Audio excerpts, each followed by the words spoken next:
have been on Newstart twice in the last 5 years. Once for a year, exactly pretty much 5 years ago, after a very bad relationship breakup. And then more recently, over this last Christmas, just for 3 or 4 months, when the newspaper I was editing went bust. And I was faced with this situation where I felt that my whole life was being dragged backwards again into a place I'd been to before and never wanted to return to again, and never thought I'd have to return to again. No one goes on Newstart because it's a pleasure. The terrible reality is that you basically, if you're a single person, you get, I think, around $280 a week. In my case, I'm a parent with 3 kids.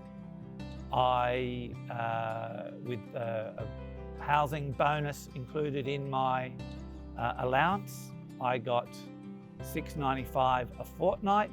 My rent was $680 a fortnight.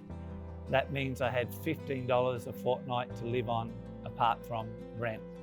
I think logic will tell you, if you have $15 a fortnight to live on, that it's just not going to happen for you. You don't have enough money to pay for a phone to seek work or communicate with people.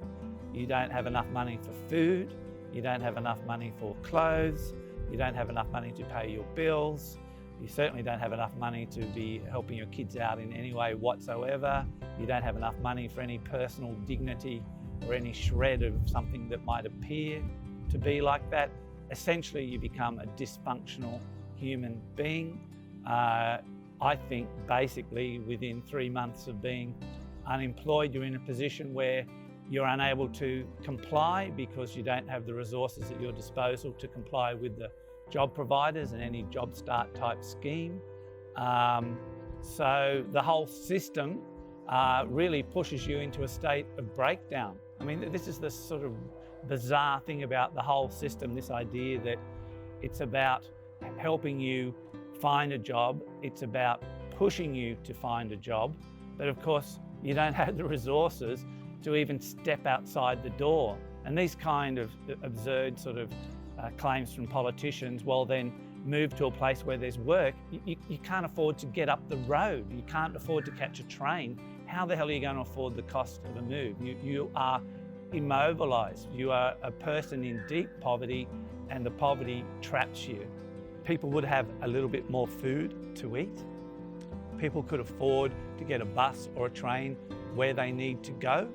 People could begin to function in a way that allows them to seek work. People could just feel a little more human and decent about themselves and not so crushed. I don't think that then means that they won't be struggling. They will struggle because they'll still be way below the poverty line, but it just won't be as critically bad.